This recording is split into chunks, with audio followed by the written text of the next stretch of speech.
Welcome back. आज का topic Contra voucher, recording transaction in contra voucher. Last session में हमने समझा था पेमेंट वाउचर कैसे करते हैं हम टैली प्राइम के अंदर। आज हम कॉन्ट्रा वाउचर के बारे में पूरा समझेंगे। तो आइए स्टार्ट करते हैं कॉन्ट्रा वाउचर। तो फर्स्टली कॉन्ट्रा वाउचर क्या है वो हम समझ लेते हैं। When you do internal fund transfer from one bank to account to another bank account. अगर हमको इंटरनल फ़ंड ट्रांसफ़र करना है from one bank to another bank account. अगर मेरी कंपनी के 2 बैंक अकाउंट है और किसी एक बैंक अकाउंट के अंदर मेरे को रिक्वायरमेंट हो जाता है, तो मैं किसी अपने दूसरे बैंक अकाउंट से उसके अंदर पैसा ट्रांसफ़र करूँगा। This is a internal fund transfer from one bank account to other bank account. Second case है कैश विड्रॉल फ्रॉम बैंक। अगर हमने कैश विड्रॉल किया बैंक से। और थर्ड जो है हमारा नेक्स्ट जो है हमारा वो है cash deposit in bank account. अगर हम बैंक में पैसा जमा करा रहे हैं या कैश विड्रॉल कर रहे हैं या एक बैंक से दूसरे बैंक में ट्रांसफ़र कर रहे हैं, तो तीनों केसों के अंदर एंट्री कॉन्ट्रा एंट्री कहलाती है। ठीक है, तो हम कॉन्ट्रा वाउचर का यूज़ करेंगे। इसका जो रिज़ल्ट है, इसका जो इफ़ेक्ट है वो इट विल नॉट इफ़ेक्ट, ये कहीं भी इफ़ेक्ट नहीं करेगा to the business like profit and loss account and balance sheet वगैरह पे। बैलेंस शीट के अंदर बैंक अकाउंट है तो कैश में या बैंक में ट्रांसफ़र हो जाएगा, but profit and loss account में कहीं भी ये इफ़ेक्ट नहीं करेगा। ये केवल ओनली एडजस्टिंग है और इंटरनल फंडिंग का आपको कब आप बैंक से या कैश में आप ट्रांसफ़र कर सकते हैं। ओके, तो these are the 3 cases where we can enter in contra voucher. तो फर्स्ट हम बात करते हैं इनके एग्जाम्पल कैसे हैं टैली के अंदर, वो भी हम समझेंगे। तो एक एक करके हम बात करते हैं। जो पहला सिनारियो है हमारा वो है transfer amount from one cash account to another cash account. Transfer amount from one cash account to another cash account मतलब पैटी कैश। इसको हम समझते हैं what is the petty cash. Petty cash क्या होता है कि जब हम कंपनी चलाते हैं, कंपनी की बात करते हैं, तो रोज़ के छोटे मोटे खर्चे होते हैं, जैसे टी एक्सपेंस हो गया या फिर कोई 10 रुपये, 20 रुपये, 50 रुपये, 100 रुपये तक का कोई खर्चा है, 200 रुपये का खर्चा है। कंपनी बोलती है कि एक आदमी को अपॉइंट कर दिया कि ये वो खर्चा करेगा, तो छोटे मोटे खर्चों के लिए आप इनसे करिए, this is a petty cash. तो वो पैटी कैश में वो पैसे दे देता है। तो हम पैटी कैश में कैसे पैसे ट्रांसफ़र करेंगे उसके लिए हम टैली में समझते हैं। पहला केस हमारा, तो इसके लिए हम टैली में ओपन करते हैं। यहाँ पर वही कंपनी है जो हमने लास्ट सेशन में ली थी, आप देख सकते हैं। यहाँ पे हमने सारी एंट्रियाँ हो चुकी है। ओके, तो हमको एक लेजर क्रिएट करना पड़ेगा यहाँ पर पैटी कैश के नाम का। This is a petty cash.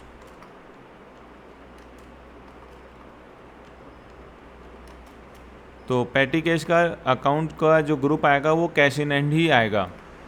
तो हमने यहाँ पे पैटी कैश का बना लिया लेजर। अब हम यहाँ पे वाउचर पे जाएंगे और कॉन्ट्रा वाउचर के लिए F4 या फिर आप यहाँ से प्रेस कर सकते हैं। तो हमने F4 प्रेस किया तो कॉन्ट्रा वाउचर आ गया। कॉन्ट्रा वाउचर में CR आ रहा है, मतलब क्रेडिट साइड में। तो कैश लेंगे हम यहाँ पर। अब हमारे पास कैश 16,350 रुपये है, तो हमने 5,000 रुपये पेटी कैश में डाल दिए। तो क्रेडिट में हमारा कैश हो जाएगा और डेबिट में हमारा पेटी कैश आ जाएगा। एक चीज़ ध्यान देना, यहाँ पे केवल कैश अकाउंट या बैंक अकाउंट का लेजर ही शो होगा आपको, बाकी कोई से लेजर शो नहीं होते, क्योंकि कॉन्ट्रा जो है वो इंटरनल ट्रांसफ़र के लिए काम आता है। तो हम इसको पेटी कैश के अंदर ले लेंगे। तो कैश से पैसा कम हो गया और वो पेटी कैश वाले के पास पहुँच गया। अब वो छोटे मोटे खर्चे करता रहेगा पूरे महीने। तो ये हमने पेटी कैश में एंट्री कर दी। दूसरा एग्जाम्पल हम लेंगे इसके अंदर, transfer amount from one bank account to another bank account. हम हमारे बैंक में 2 खाते हैं और हम एक बैंक से दूसरे बैंक में पैसा ट्रांसफ़र करना चाहते हैं, तो DR मतलब बैंक में आ रहा है और CR मतलब जिससे कम हो रहा है। तो यहाँ पे 2 बातें हो जाएगी, 2 बैंक के हैं, एक बैंक में पैसा कम होगा और एक बैंक में पैसा जमा हो जाएगा।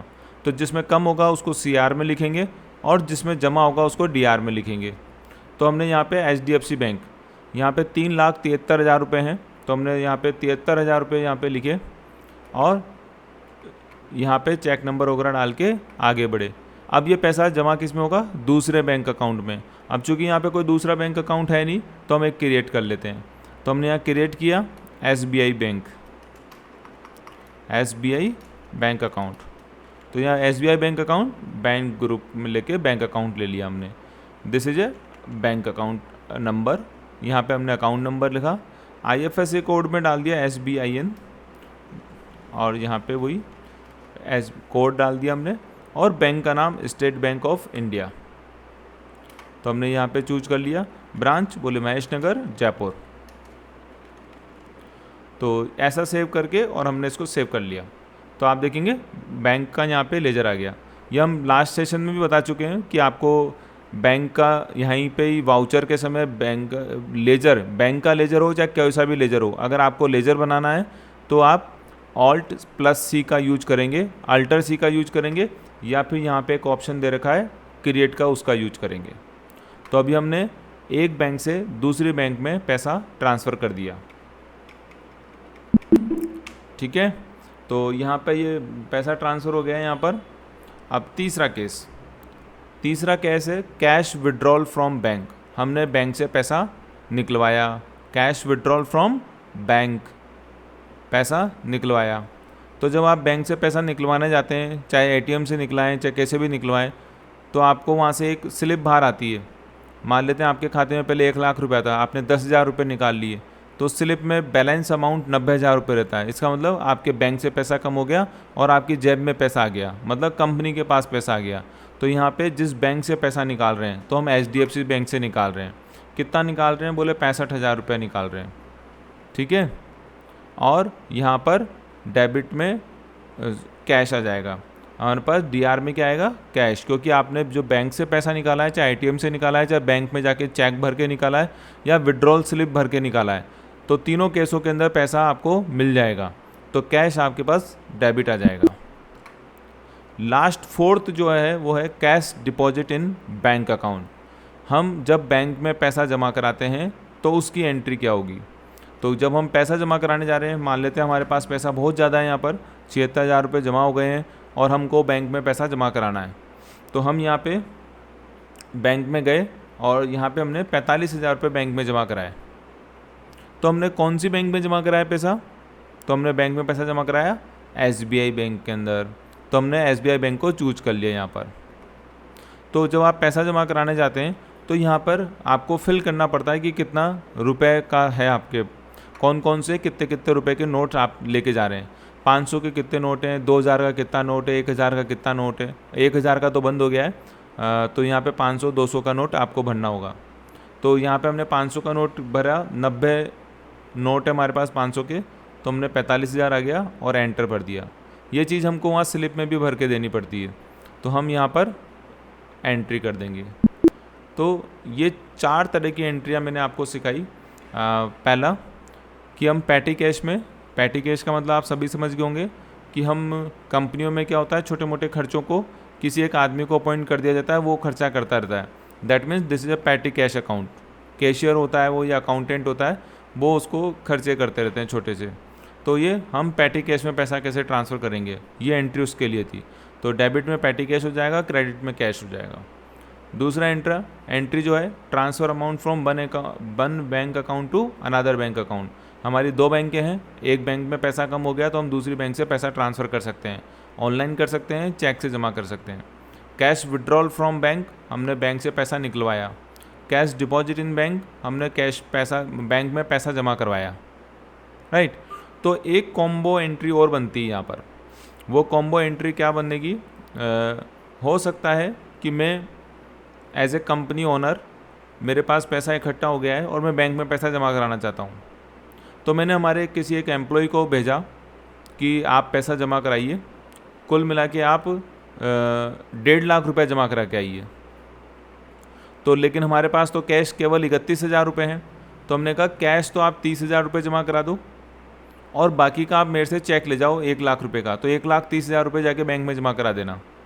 तो हमने यहाँ पे क्या किया, 30,000 रुपये लिया और इसको हमने यहाँ पे CR करा, अगेन यहाँ पे चेंज किया CR, और हमने HDFC बैंक लिया। तो मेरी जो दूसरी बैंक थी जिसमें पैसा ज़्यादा है, उसका हमने 1 लाख रुपये का चेक यहाँ पे दे दिया उन्हों को।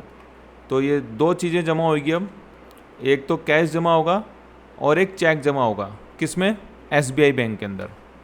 ये एंट्री समझिए, SBI बैंक में हम 1,30,000 रुपये जमा कराना चाहते हैं, लेकिन हमारे पास 30,000 रुपये तो कैश है और 1 लाख रुपये हमारे पास दूसरी बैंक का एक अकाउंट है जिसका चेक हमने बना के दे दिया और यहाँ पे जमा करा देंगे। तो जो हमारा एम्प्लॉय जाएगा वो क्या करेगा, कैश और बैंक का चेक दोनों जमा कराएगा, तो वो SBI बैंक में डिपॉजिट हो जाएगा। तो हमारे SBI बैंक में 1,30,000 रुपये टोटल जमा हो जाएंगे। This is A combo entry. ठीक है, एक साथ डबल एंट्री आप यहाँ पे कर सकते हैं। अब चूँकि कैश जमा करा रहे हैं तो यहाँ पे एक, अब आपको नोट का पूरा बताना पड़ेगा, लेकिन बट ये इसने कैश को ले लिया है, तो आप यहाँ पे पूरे नोट की संख्या डाल दीजिए। 1,30,000 में से आपको तो हमने 65 नोट डाल दिए और एंटर करके आगे बढ़ गए। ठीक है, तो ये हमारा कॉन्ट्रा एंट्री हो गया, कॉम्बो एंट्री। तो आप यहाँ देखेंगे कि ट्रांसफ़र अमाउंट फ्रॉम पेटी कैश में हो गया, ट्रांसफ़र अमाउंट वन बैंक से टू अनदर बैंक में हो गया, कैश विड्रॉल हो गया और कैश डिपॉजिट हो गया। तो ये सारी एंट्री आप कर सकते हैं। एक बार मैं आपको ट्रांसफ़र अमाउंट की ओर दे देता हूँ, एक बार और एंट्री कर देते हैं। पेटी कैश में पैसा जमा कराना है, लेकिन अभी हमारे पास पैसा है नहीं। देखेंगे तो आप कैश में 1,350 रुपये, अगर आपको 5,000 रुपये जमा कराने तो आप नहीं करा पाएंगे। तो उस केस में सबसे पहले आप विड्रॉल कीजिए। आपने 65,000 रुपये विड्रॉल करे, बैंक आपके पास पैसा है नहीं और आप पैसा चाहते हैं, तो आपने गए और बैंक से पैसा निकाल लाए, तो डेबिट में क्या जाएगा, कैश। अब आपके पास पैसा आ चुका है, तो आप पैसा पेटी कैश में दे सकते हैं। तो आप कैश में गए और आपने 5,000 रुपये, अब हमने डेट चेंज कर देते हैं, हम डेट कर देते हैं 30 तारीख। 30 तारीख को हमने पेटी कैश में पैसा जमा करा दिया। तो आप यहाँ पर SBI बैंक का चूज कर लेंगे और वहाँ पे पैसा जमा हो जाएगा। तो कैश हमने जमा करा रहे हैं और यहाँ पे SBI बैंक की जगह हम क्या लेंगे, पेटी कैश। तो चूँकि हम पेटी कैश में पैसा जमा करा रहे हैं तो यहाँ पे आपको पेटी कैश लेना पड़ेगा। तो आपने डेबिट में पेटी कैश हो गया और एक्सेप्ट। अगर हम पैसा जमा करा रहे हैं किसी में, डिपॉजिट करा रहे हैं, तो हमने मान लो 4,000 रुपये जमा कराए, किस में जमा कराए, SBI बैंक में, तो हमने SBI बैंक को यहाँ पे सेलेक्ट कर लिया। तो इस तरह से आप यहाँ पे 4,000 जमा करा रहे हैं तो 8 नोट, और यहाँ पे हमने 500 के 8 नोट भर के सबमिट कर दिया। तो ये सारे ऑप्शन हैं जो कॉन्ट्रा एंट्री के अंदर काम आते हैं। 4 तरह की एंट्रीज़ आप समझ लीजिए। इनका कोई इफ़ेक्ट प्रॉफिट एंड लॉस में नहीं पड़ेगा, बस इनका क्या है, आपको इंटरनल ट्रांसफ़र होगा। आपको कैश पैसा कम पड़ गया तो निकलवा लाइए, कैश ज़्यादा हो गया जमा करा दीजिए, एक बैंक में कम पड़ गया दूसरी बैंक से जमा करा दीजिए, या पेटी कैश के अंदर आपको पैसा डालना है तो आप पेटी कैश बना के पेटी कैश अकाउंट बना लीजिए और वहाँ पे ट्रांसफ़र कर लीजिए। तो इस तरह से ये कॉन्ट्रा एंट्री है। कॉन्ट्रा एंट्री का जो शॉर्टकट है वो मैंने आपको बता दिया था, F4। F4 से आप वाउचर में जाके F4 प्रेस करेंगे तो कॉन्ट्रा वाउचर आ जाएगा। तो एक कॉन्ट्रा वाउचर यहाँ पर आ जाएगा। अब हम कॉन्ट्रा वाउचर को देखेंगे तो यहाँ पर डे बुक में जाएंगे आप और डे बुक में entry Contra voucher, F2 press करेंगे, डिलीट प्रेस करेंगे और यहाँ पर देखेंगे आपको सारी एंट्रीज़ यहाँ पर आ गई है। तो हमने इतनी एंट्रीज़ कर ली है, कॉन्ट्रा की भी हमने एंट्री कर ली है, कुछ पेमेंट की भी एंट्री करी है हमने। तो ये कॉन्ट्रा एंट्री हो गया और ओके। तो यहाँ पे सारी एंट्रीज़ आपको शो हो रही है। धीरे धीरे और एंट्रियाँ होगी तो यहाँ पर पूरा आपको डेटा दिखेगा, और उस डेटा को कैसे मेंटेन करेंगे वो भी हम समझते हैं। एक चीज़ और, अगर आप डे बुक में नहीं जाके वैसे देखना चाहते हैं कि कॉन्ट्रा का मैंने पर्टिकुलर कॉन्ट्रा में कितनी एंट्रियाँ करी है, तो आप देख सकते हैं। तो उसके लिए आपको गो टू पे जाना है और कॉन्ट्रा रजिस्टर। तो एक कॉन्ट्रा रजिस्टर में 8 एंट्रियाँ हो रखी है अप्रैल में, एंटर दबाया, ये एंट्री आ गई आपके पास। आप चाहते हैं पेमेंट रजिस्टर, तो ऑल्ट जी दबाइए, मतलब गो टू, और ये पेमेंट रजिस्टर। तो हमने जो कल परसों देखा था पेमेंट रजिस्टर, तो ये पेमेंट रजिस्टर किया तो ये पेमेंट रजिस्टर आ गया। हमको चाहिए रिसिप्ट रजिस्टर, तो रिसिप्ट रजिस्टर की 14 एंट्रीज आ गई। तो आप देखेंगे यहाँ पर एंट्रीज हम बाइफ्रिकेट भी कर सकते हैं डिफरेंट टाइप्स की। और अगर आप सबको एक साथ देखना चाहते हैं तो आप डे बुक में आके F2 प्रेस करिए, जितनी भी एंट्रियाँ आपने करी है वो एंट्रियाँ सब आप यहाँ पे शो हो जाएगी। ओके, तो ये सब एंट्रीज़ हैं जो आप यहाँ पे देख रहे हैं। जैसे हमने पहले भी बताया था कि आप इसको डिलीट भी कर सकते हैं और कुछ चेंजेस भी कर सकते हैं। अगर आपको लगता है नहीं कि हम यहाँ पे देखना चाहते हैं तो आप यहाँ पे चेंज कर सकते हैं, देख भी सकते हैं और चेंज भी कर सकते हैं। वन मोर थिंग, यहाँ पे इन एंट्रियों को आप, ये कंडेंस रूप के अंदर है, मतलब एक तरीके से बंद हो रही है एंट्रीज। अगर बंद मतलब कम दिख रही है आपको, अगर मैं ओपन करूँ ऑल्ट के साथ F5 प्रेस करना पड़ेगा आपको, तो डिटेल फॉर्मेट में आ जाएगा। देखिए मैं ऑल्ट दबाऊंगा तो यहाँ पे कंडेंस, F5 प्रेस करेंगे तो शॉर्ट में आ गया, और डिटेल में करना है तो अल्टर के साथ F5, तो डिटेल में आ गया। डिटेल में क्या होगा, आपको दोनों एंट्री DRCR की भी एंट्री दिखाएगा, फर्नीचर और कैश, LED TV और HDFC बैंक। तो ऐसे आप यहाँ पे देख सकते हैं। शॉर्टकट की क्या है, यहाँ पर है, इसको आप तीर पे प्रेस करके भी देख सकते हैं कंडेंस, और यहाँ पे तीर पे क्लिक करके आप वापस डिटेल भी कर सकते हैं। और शॉर्टकट का यूज करेंगे तो ऑल्ट के साथ F5। आई थिंक सभी को क्लियर हो गया होगा, ये सभी को क्लियर हो गया होगा सारा टॉपिक। तो कॉन्ट्रा वाउचर में इतनी ही एंट्रियाँ हैं, और यहाँ पे आपको चारों तरह से एंट्री करना सिखा दिया है मैंने। नेक्स्ट हम जो टॉपिक लेंगे वो है हमारा जनरल वाउचर। तो नेक्स्ट सेशन में आपको जनरल वाउचर मिलेगा, और जब तक आप इसका पूरा अच्छे से प्रैक्टिस करिए, चारों तरह की एंट्री करिए। Okay, thank you.